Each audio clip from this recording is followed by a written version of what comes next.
தமிழ்தான் உலகின் முதல் மொழி, மண்ணின் முதல் சுவாசம், அது தாயாக வந்த தேவியாம் தலை வணங்கி நாம் போற்றுவோம். 2000 வணக்கம், நாங்க பேசுறேன். இது சண்டே டிஸ்டர்பர்ஸ் வலையொலியில் வருகின்ற காணொலி. எகிப்தின் மணலில் எழுதிய வரிகள் தமிழின் பெருமை சொல்கிறது. மாயாவி சிகை கொட்டுறது அத்தியாயம் 5. தமிழ் எகிப்தில் எழுவோம் நாம், இது நம் வரலாறு, நம் பெருமை, உலகம் முழுதும் சொல்லுவோம். சிகை கொற்றன் திரும்ப கொண்டு வந்தான் மறந்த வரலாறு, மீண்டும் மனங்களில் எழும் இன்றே. இது முடிவு அல்ல நண்பர்களே, இதுதான் தொடக்கம் இன்று.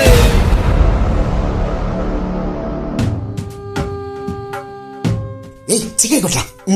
வா, என்ன இது? இப்போது பாட்டெல்லாம் தேவையா? அவளை பார்த்தவுடன் பாட வேண்டும் என்று தோன்றிவிட்டது. இதெல்லாம் நமக்கு தேவையில்லாத வேலை. அதுதான் அவளை பார்த்தாகிவிட்டது அல்லவா? வா செல்வோம். ரோமாபுரி காவல் வீரர்கள் நம்மை தான் பின்தொடர்கிறார்கள். நம்மையா? எதற்காக? ரோமாபுரி இளவரசை சுற்றி சுற்றி பாட்டை பாடிவிட்டு பிறகு அவர்கள் எதற்காக பின்தொடர்கிறார்கள் என்று கேட்டால், சரி சரி, அப்படியே கலைந்து போங்கள். மாயத்தீவில் சந்திப்போம். சரி சிகை கொற்றா, சீக்கிரம் சென்று விடு. நான் பின்னே வருகின்ற காவலாளிகளை கவனித்துக் கொள்கிறேன். பார்த்துக்கொள்.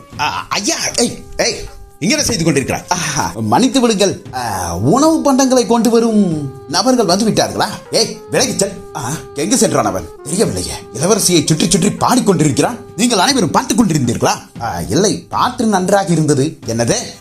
இல்லை, இளவரசியும் கூட இருந்தார். பிறகு எப்படி நாம் அதிகாரம் செலுத்துவது? முன்பே 7 பேரை கொன்றதில் அவர் காவலாளிகள் மீது கோபமாக இருக்கிறார்.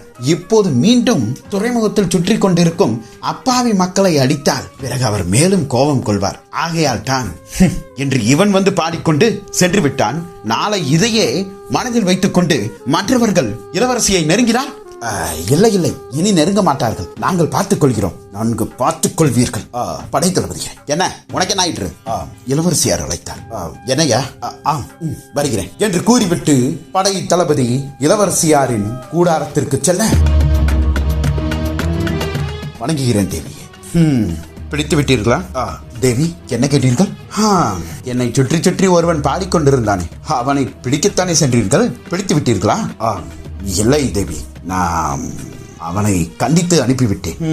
அதெல்லாம் விட்டுவிடுங்கள். துறைமுகத்தில் இருப்பவர்கள் பெரும்பாலும் ஆண்மகன்கள். பெண்களை கண்டால் அவ்வப்போது இப்படி நடந்து கொள்வார்கள். தேவி, மற்றவர்களை பார்த்து நடந்து கொண்டால் பரவாயில்லை. நீங்கள் ஒரு தேசத்தின் இளவரசி. அதற்காக ஏன் என்னை யாரும் வர்ணிக்க கூடாதா?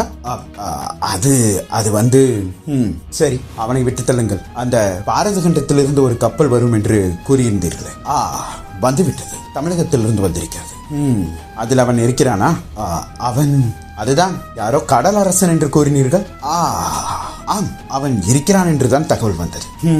அவனை நான் சந்திக்க வேண்டும். அழைத்துக் கொண்டு வாருங்கள். அது தேவி, என்ன? அவன் கரைக்கு வரமாட்டான். கரைக்கு வரமாட்டானா?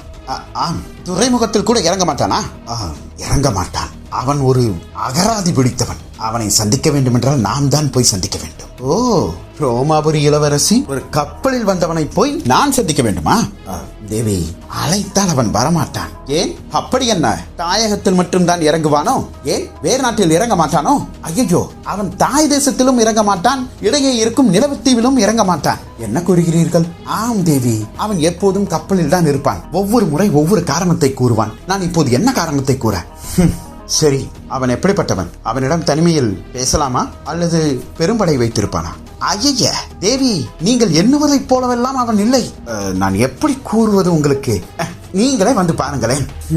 சரி, ஏற்பாடு செய்யுங்கள். அடுத்த கணம் சிறிய படகொன்றில் இளவரசியார் ஏறிக்கொள்ள இளவரசியார் செல்வதை அனைவரும் பார்த்துக் கொண்டிருந்தார்கள். அடுத்த கணம் ஒரு நூலேணியை பிடித்து இளவரசி ஒரு கப்பலில் இறங்க அந்த கப்பலில் உள்ளவர்கள் அனைவரும் இளவரசியாரை பார்த்துவிட்டு,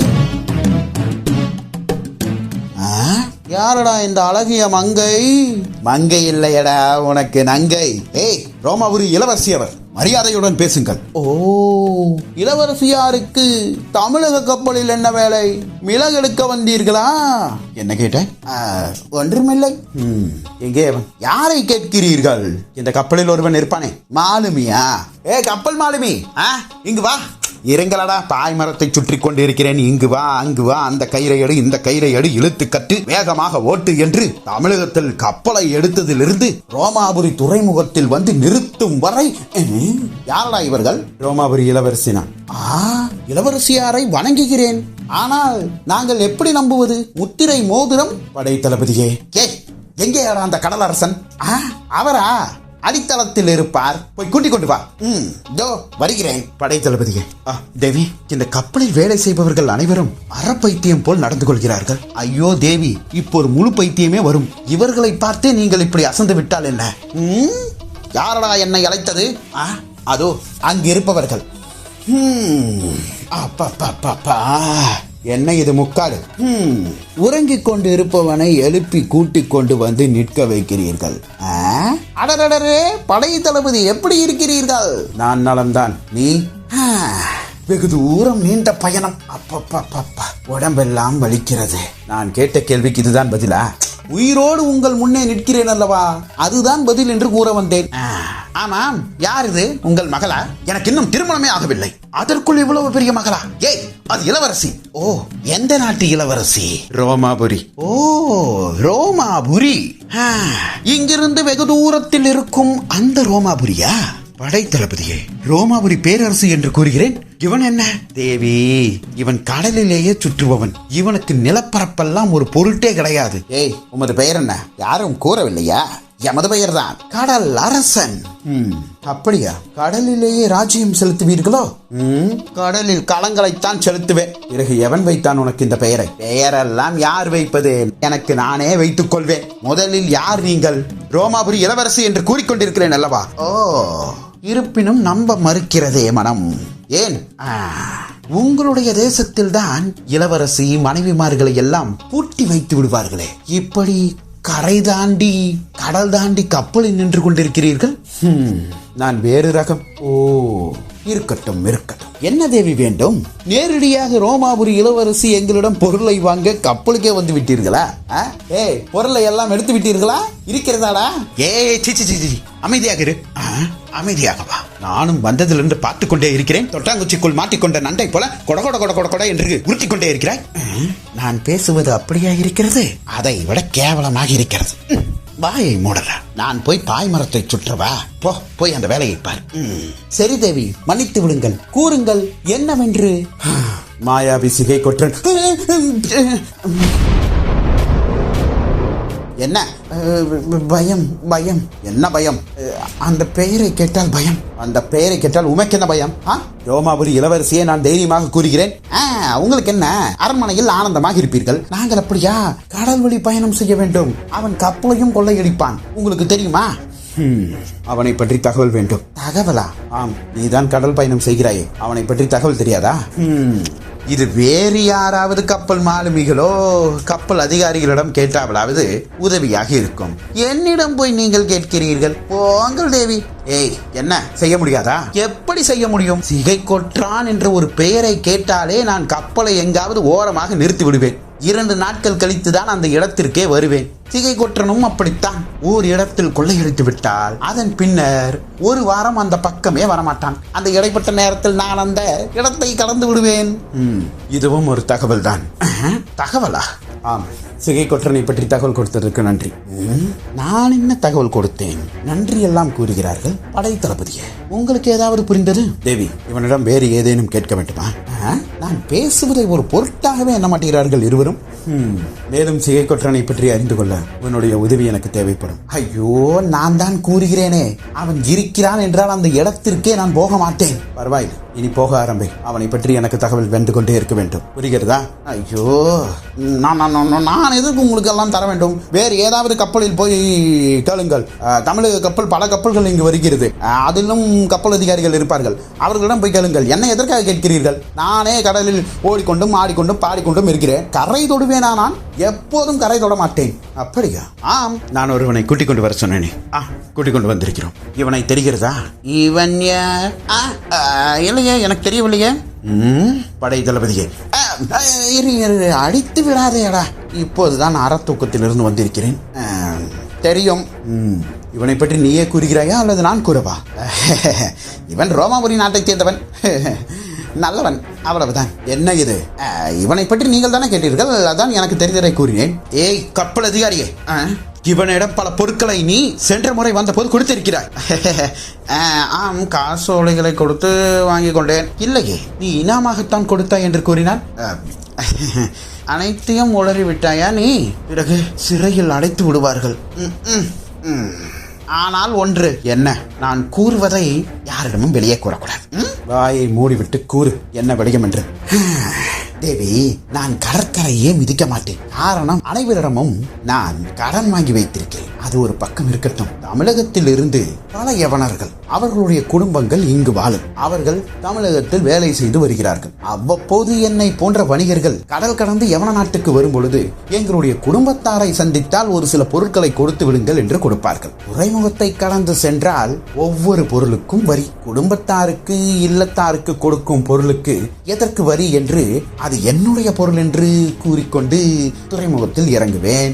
அதன் பின்னர் கூலி ஆட்களை சில பேரை பேசி முகவரியும் பெயரும் கொடுத்து அவர்கள் இல்லத்தில் கொண்டு போய் சேர்த்து விடு என்று இவனிடம் சென்ற முறை ஒப்படைத்தேன். பொருளை எல்லாம் கொண்டு போய் கொடுத்து விட்டானா? அதெல்லாம் கொடுத்து விட்டேன்.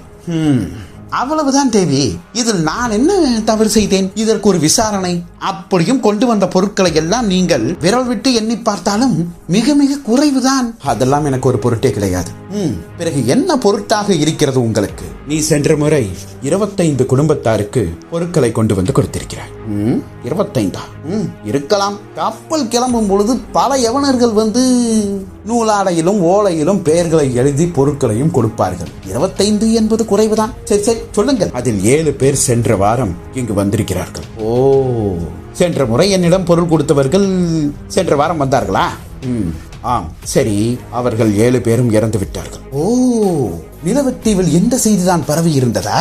நிலவுத்தீவு வரை அந்த செய்தி வந்துவிட்டதா? ஆம், திகை கொற்றானை பற்றி செய்தி வந்தது. அப்போது நிலவுத்தீவில் எனது கப்பலை நிறுத்தினேன். அங்கு இருக்கும் ஒரு நபர் தான் என்ற செய்தியை கூறினான். அச்சோ பாவம், யவனர்களை எதற்காக கொன்றார்கள்?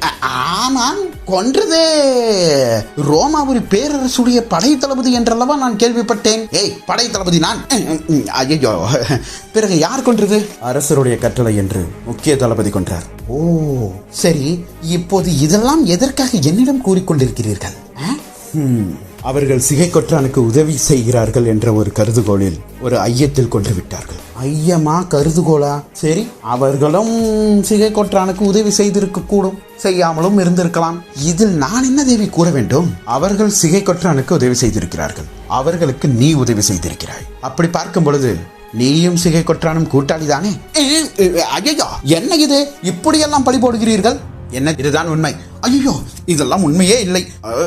பொய், மிகப்பெரிய ஒரு பொய். இதை பாருங்கள், யாராவது பணம், தங்கம், செல்வம், பொன், பொருள் என்று கொடுத்தால் அவர்கள் சொல்லும் வேலையை நான் செய்வேன். நான் யாரிடமும் திருட மாட்டேன், பொய்யுரைக்கவும் மாட்டேன். கடன் வாங்கினால் நான் திருப்பியும் தரமாட்டேன். அவ்வளவுதான். இதுதான் என்னுடைய கதாபாத்திரம். மற்றபடி வேறு எதுவுமே கிடையாது. அதை நாங்கள் எப்படி நம்புவது? நான் தான் சிகை கொற்றானுக்கு உதவி செய்தேன் என்று என்ன ஆதாரம் இருக்கிறது தேவி? அதைத்தான் கூறினேன். சிகை கொற்றனுக்கு உதவி செய்தவர்களுக்கு நீ உதவி செய்திருக்கிறாய், அதுவும் காலம் காலமாக செய்திருக்கிறாய். ஐயோ தேவி, என்ன தேவி இப்படியெல்லாம் பேசுகிறீர்கள்? படை தளபதியே, கூறுங்கள் தேவி, இவன் எந்த நாட்டான் என்று கேளுங்கள். நானா? நான் தமிழகம். தமிழகத்தில் எந்த நாடு? மலைநாடு, சேர தேசம். படை தளபதியே, சேர நாட்டு அரசருக்கு ஒரு குற்ற ஓலையை எழுதுங்கள். இருங்கள், என்ன குற்ற ஓலை? தமிழக பேரரசுகளோடு ஒப்பந்தம் செய்து கொண்ட காரணத்தினால் தமிழர்கள் யாரேனும் குற்றங்களை செய்தால் என்ன குற்றங்கள் செய்தார்கள் என்று ஓலையை எழுதி உங்களுடைய தமிழகத்திற்கே அனுப்ப வேண்டும் என்பதுதான் ஒப்பந்தம். அப்படி பார்க்கும் பொழுது உன்னுடைய அரசனான சேர அரசனுக்குத்தானே எழுத முடியும். அச்சோ, இத பாருங்கள், குற்ற ஓலையெல்லாம் எழுதாதீர்கள். நான் அவ்வளவு பெரிய குற்றம் எல்லாம் செய்யவில்லை. நான் பணம் கொடுக்காதவர்களே இதுவரை குற்ற ஓலையை எழுதியதில்லை. இப்படி இளவரசியே எழுதியிருக்கிறீர்கள் என்றால் பிறகு அவ்வளவுதான், என் வாழ்க்கையே முடிந்து போய்விடும். தயவு கூர்ந்து கருணை காட்டுங்கள் தேவி. நான் உனக்கு கருணை காட்ட வேண்டும் என்றால் நீ எனக்கு வழிகாட்டு. என்ன தேவி வழிகாட்ட வேண்டும்? எங்கு செல்ல வேண்டும்? சிகை கொற்றன். ஐயோ, அவனை பற்றி எனக்கு ஒன்று கூட தெரியாது. இனி தெரிந்து கொள். நாம் இருவரும் சேர்ந்து பயணிப்போம் சிகை கொற்றனை நோக்கி. புரிகிறதா? ஐயோ, நீங்கள் தைரியமாக இருக்கிறீர்கள். அவன் ஆபத்தானவன். ஏன், இதுவரை எத்தனை பேரை கொண்டிருக்கிறான்? கொல்லவெல்லாம் இல்லை, ஆனால் கொள்ளை அடித்திருக்கிறான். கொள்ளை தானே அடிக்கிறான், பிறகு என்ன? ஐயோ, தடுக்கச் சென்றால் ஆளையே அடிப்பானவன். அவனிடம் அடி வாங்கியவர்கள் சில பேர் என்னிடம் கூறியது உண்டு. அப்படி என்றால் அவனை நேரில் கண்டவர்கள் உன்னை கண்டிருக்கிறார்களா? ஐயோ, வாயை வைத்துக் கொண்டு அமைதியாகவே இருக்க மாட்டேங்கிறேன் நான். இல்லை தேவி, அவர்கள் எல்லாம் கதையாக கூறினார்கள். எது கதை எது வரலாறு என்று எனக்கு எப்படி தெரியும்? அதை நான் பார்த்துக் கொள்கிறேன். இனி நீ எங்கும் செல்லக்கூடாது என் அனுமதி இல்லாமல். ஐயோ, டேய், என்னடா இது? தேவி, தேவி, போய்விட்டார்களடா. என்னடா இது, இப்படி வந்து மாட்டிக்கொண்டோம்? ஐயோ, கப்பல் அதிகாரியே, இது தெரிந்திருந்தால் காலையில் ஒரு ரோமாபுரி வீரன் வந்து கேட்டானா? என்னடா கேட்டான்? உங்களுடைய கப்பல் அதிகாரி எங்கே என்று. நான் தான் உறங்கிக் கொண்டிருக்கிறார் என்று கூறினேன். எருமா மாடே, வந்து என்னிடம் கூற வேண்டியது தானே? நீங்கள் தான் உறங்கிக் கொண்டிருந்தீர்களே, அவனிடம் என்னடா கூறினாய்? எங்கள் கப்பல் அதிகாரி கடலரசன் கடலை விட்டு ஒரு கணம் வந்து அங்கு நிற்க மாட்டார். நீ வேண்டுமானால் உனது இளவரசியை அழைத்துக் கொண்டு இங்கு வா என்று நான் தான் கூறினேன். இளவரசியார் என்னை பார்க்க வேண்டும் என்று முன்பே கூறினார்களா? ஆம், என்னிடம் தான் கூறினார்கள். அதோ அங்கு தெரிகிறது பாருங்கள் ஒரு கொம்பு. எங்கடா? கப்பலில் பாருங்கள். ஆம், அதில் தான் நூலை சுற்றி கொண்டிருந்தேன். அப்போதுதான் வந்து என்னிடம் கூறினார்கள். நூலை சுற்றியதெல்லாம் ஒரு வேலை என்று செய்து கொண்டிருந்திருக்கிறாய். ஐயோ, என்னிடம் மட்டும் ஒரு வார்த்தை கூறியிருந்தால் நான் அப்படியே கடலில் குதித்து எங்காவது நீந்தி சென்றிருப்பேனடா. இப்போது வந்து என்ன செய்வது ஏது செய்வது என்று ஒன்றுமே புரியவில்லையே. ஒரே படபடப்பாக இருக்கிறதே. எப்படியாவது இந்த இளவரசியிடம் இருந்து தப்பித்து ஓடிவிட வேண்டியதுதான். எப்படி தப்பிப்பதே? என்ன சிந்திக்கிறீர்கள்? அம்மா, ஒன்றும் இல்லையடா. என்னை கேட்காமல் எதுவும் செய்யாதீர்களடா.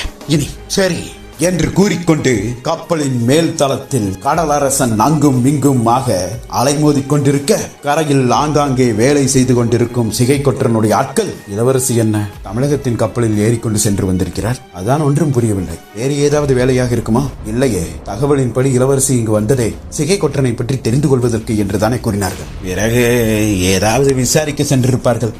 விசாரிக்க அதிகாரிகள் தான் செல்வார்கள். இளவரசியை எப்படி படகில் சென்று கப்பலில் ஏறுகிறார்? அப்படி என்றால் அந்த கப்பலில் இருப்பவன் யார்? யாராக இருக்கும்? அவன் மாபெரும் வீரனாக இருக்கக்கூடும். வீரனா? ஆம், ஒரு இளவரசியே இறங்கி போய் ஒருவனை சந்தித்து விட்டு வருகிறார் என்றால் அவன் மாபெரும் வீரனாகத்தான் இருக்கக்கூடும். அதுவும் தமிழகத்திலிருந்து வந்த வீரன். இந்த வீரனை வைத்து சிகை கொற்றானுக்கு குழிவிரிக்கிறார் என்று நினைக்கிறேன் அந்த இளவரசி. சரியாக சொன்னாயடா. இதை சிகை கொற்றானிடம் கூற வேண்டும். முதலில் இந்த வீரனை எப்படியாவது முறியடிக்க வேண்டும். ஆம், வா, இதை போய் சிகை கொற்றனிடம் கூறுவோம். சிகை கொற்றன் இப்போது எங்கே? மாயத்தீவில் இருப்பான் என்று கூறிக்கொண்டு அந்த இடத்தை விட்டு அவர்களும் செல்ல, கப்பலின் மேல் தளத்தில் புலம்பிக் கொண்டே இருந்தான் கடலரசனும். காத்திருப்போம் அடுத்த அத்தியாயத்திற்காக. நன்றி, வணக்கம்.